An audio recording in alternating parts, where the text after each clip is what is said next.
I want to start to talk about the politics of classical India. So first, some generalizations. One of the things that maybe distinguishes, let's say, India from an empire like Rome and also China, which we'll talk about next, is that there were actually few periods in classical India where there was political centralization. Now, some of this is because we see that there were eras within the classical period where the Indian subcontinent was ruled by outsiders. So, for example, you may remember that in the 5th, or actually rather 6th century BCE, the Persians ruled the Indus River Valley, and then 200 years after that, Alexander the Great ended up conquering parts of the area. And so that's one of the reasons why we don't have political centralization. It's hard for them to centralize their own government if someone else is ruling them. But we do see that there were 2 examples of political centralization in classical India, and that's what these videos are going to talk about. So we're going to talk about the Maurya and the Gupta dynasties. So first, the Maurya dynasty. What we see here geographically is that it makes up most of present-day India and Pakistan. The only part is a little bit south of the end of the Deccan Plateau. So the very southern tip of the subcontinent was not part of the Maurya Empire, but still quite large in size. It emerges around the 4th century BCE, so after Alexander the Great's empire declines. And at first, it was just a very small kingdom. What you may see in the detail of this map is that there's this little area that's outlined in red. This was the kingdom of Magadha, and this was sort of where the Maurya dynasty originated. This starts to grow in prominence, and there were no other competing kingdoms that existed in northern India. And so what they needed to expand into a greater empire was a great ruler. And they got one with Chandragupta. Now, Chandragupta was seen as a great conqueror. He was the founder of the Mauryan Empire. And what he did, like so many conquerors do, was he added territory to what was originally just this small kingdom. He consolidated and seized control of additional territory, and by the 3rd century BCE, we see that the empire reaches its height. The Mauryan Empire, therefore, established a centralized government throughout most of the subcontinent. And again, like I was saying earlier, notice that it is almost all of the Indian subcontinent and present-day Pakistan. So the Mauryan government, we can certainly compare this to, let's say, the Persian system, right, with the satraps, the provincial system of bureaucracy, right? We can think if an empire gets very large in size, it's very difficult for just one person to administer rule over all of it. And so what the Mauryan dynasty did was, just like the Persians, they divided it into provinces. And each of these provinces had a capital city. Each province was ruled by a prince, and the prince ruled as a representative of the emperor. So the emperor was still obviously ultimately sovereign, but the idea was that he could not obviously rule such a large territory all by himself. So he entrusted some of the more local elements of government to these princes. The princes were assisted by a council of ministers.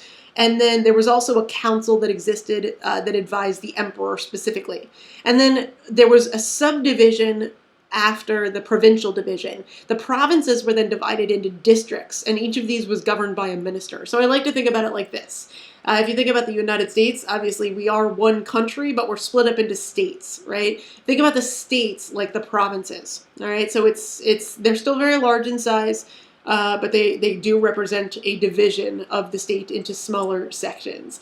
And then if we think that the provinces are divided into districts, think about how states are divided into counties, right? And counties have their own smaller local governments. So this is yet another way to break up the system to make it a little bit more manageable to govern.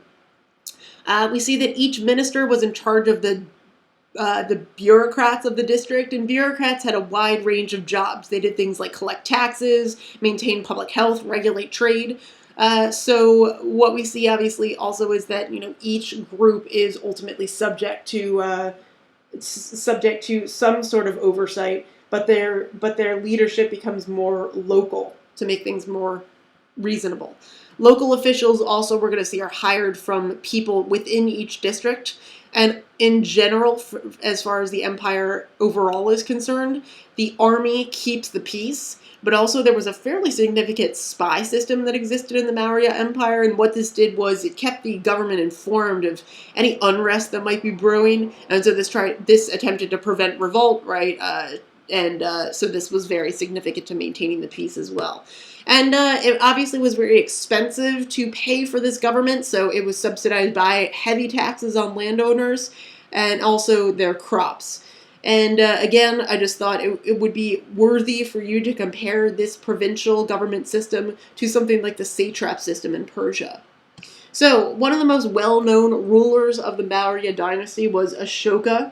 He was Chandragupta's grandson, so again, remember from that previous slide, Chandragupta was that great conqueror who founded the Maurya dynasty. Ashoka ruled from 268 to 232 BCE. He was also known as Ashoka the Great. He started out just like his grandfather. He was a ferocious warrior, and he actually added additional territory under Mauryan control, so he got parts of East Central India, for example. But then he experiences this one battle that changes his life forever.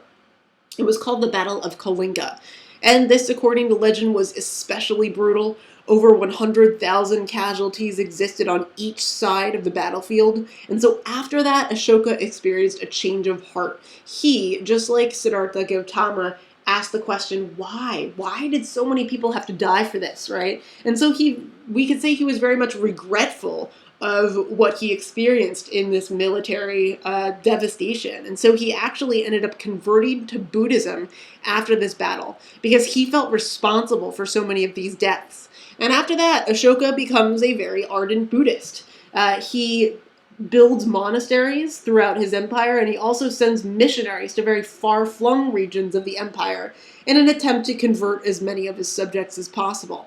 And so Ashoka's support for Buddhism actually was one of the reasons why he became so popular. As you remember from the previous video, Buddhism was something that was very attractive to many of the lower classes because it did not emphasize caste.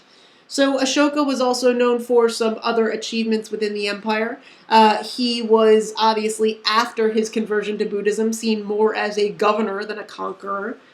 He also makes many reforms to improve the economy as well as to improve the legal system of the Mauryan Empire. And so one of the things that he does is he establishes a very efficient tax collecting system, and this provides a strong revenue stream for the government.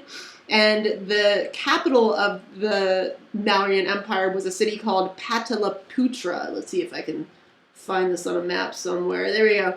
It was also the capital of the Gupta Empire, but we see that that's the capital there. So he was significant in terms of getting lots of money to build this capital, to make it beautiful, right, to build significant palaces. And the tax collection system also allowed the government to improve infrastructure. It did things like build roads that connected commercial systems throughout the empire, which of course encouraged trade and travel within the empire as well as outside of it. These roads connected cities throughout the empire, so remote cities from the northeast to the northwest. And of course, like I said before, these roads are significant for also expanding international trade. He also ends slavery, and he requires that servants are going to be treated fairly, which is obviously also significant and most likely tied to his strong attachments to Buddhism. And one of his other really significant achievements was his contributions to the legal code in India. So these were called the Rock and Pillar Edicts. We actually see visual representations of them here as well as here, so a rock and a pillar, get it? So these were actually laws that were written down on various structures, rocks and pillars, throughout the kingdom, right? And these were really significant because first off, they were the first instance where the law was written down, and also it was very, very visual and transparent. It kept the entire public informed of the law, and so because of this, it united the empire under a central power. If you lived in a place, you would see that these edicts were written down for you to follow, right? We could compare these to something like Hammurabi's Code, You see that this is a very common theme in the earliest periods of history. We see that we are evolving more towards a civilized society when we have an equitable legal code. But we could also contrast this with Hammurabi's code partly because, again, Ashoka was a Buddhist. He's not going to distinguish between the social classes the way that somebody like Hammurabi did. He wanted to ensure more equal treatment for citizens regardless of their social class. And Ashoka was also well known for promoting peace and diplomacy. What he did was he appointed ambassadors as well as Buddhist missionaries to travel not only all throughout the empire itself, but outside of it, to places as far away as Greece and Egypt. And this foreign policy increased trade. People had a more positive relationship with India because they were sending diplomats to visit them, learn more about their society, establish, obviously, beneficial trade relationships. And the taxes on trade also that the Indians collected allowed them additional income that would pay for the government. And we're going to talk more about why they had taxes on trade in a moment. So the decline of the Maurya Empire, all things come to an end, as we know, and not surprisingly, this oftentimes is one of the reasons why empires end. Ashoka did not have a very successful leadership that followed him, right? He dies in 232 CE, and about 50 years after his death, the empire starts to collapse. So no Mauryan leader had the same sort of talent for governance and the ability to control an expanding government. The army, over time, becomes ineffective, and government officials, the bureaucrats, become more idle. And some historians speculate that this could partly be Ashoka's fault. And the reason why that was because even though Ashoka was seen as such a great leader and one that promoted equality and diplomacy, he also was a person who believed in nonviolence. And if you believe in nonviolence, your army might become weak over time. And this is going to leave you much more vulnerable to outside invasions, and also if there's any sort of civil unrest within the empire, there isn't really an organized army to stop it. So what we see is that after the Mauryan Empire declines, there is a brief period where two outside empires take advantage of the power vacuum that existed, and they attempt to rule the subcontinent themselves. And so the Bactrians, which you may remember, they were... we can actually see where Bactria is. Here's Bactria. So they were from west of the Indian subcontinent. They briefly ruled after the Mauryans' decline, and also the Kushans. So that is the end of the Mauryan Empire. I just want to talk, though, briefly before we move on to the video on the Gupta Empire, and emphasize the fact that even though the political centralization ends, this doesn't mean that the culture completely declines in the region.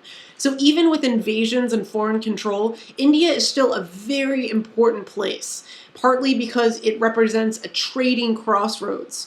Now, as we can see in this map below, this map represents the very widespread Silk Road network. So there were stops on the Silk Road that branched off into India, right? So it's important for us to realize that Indian merchants were able to obtain precious items. Many of them came from places in Asia, Southeast Asia specifically. And then they would trade these items farther down on the Silk Road with people like Romans and other people from the Mediterranean. So they would get precious things like spices and gemstones and then sell them and make profits off of them.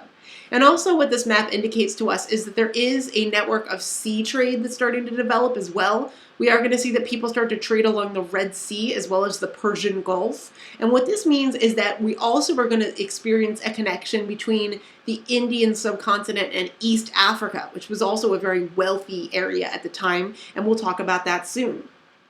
And then additionally, even though the Mauryan Empire declines politically, we still see that it is rich in culture, the area that is. So we're going to see that partly because of the trade connections that you see on this map, also because of conquest, because there are outsiders coming in and attempting to govern what remained from the Mauryan Empire. We're going to see that there are going to be new ideas and cultures that are brought into India. And one of the really significant contributions is that we're going to see that there are going to be some Greco-Roman traditions, especially in terms of art, that are going to influence the Indians themselves. And so I think I talked about this when we were discussing Greece and Rome, but just it's an important thing to repeat. Now, one of the things that we see, this is a image of what we call a Gandhara Buddha. Now, we can see, even if maybe aesthetically to you guys, he just looks like a typical Buddha. His clothing is very Greco-Roman in style. He's wearing these loose-fitting robes, which tend to be associated with the dress of the classical Greek and Roman people. And so we see then that there is a strong cultural connection between Greece, Rome, as well as India. So we're going to do one more video on the Gupta dynasty, and then we're going to have a second series of videos on China coming up soon. So stay tuned, and thanks.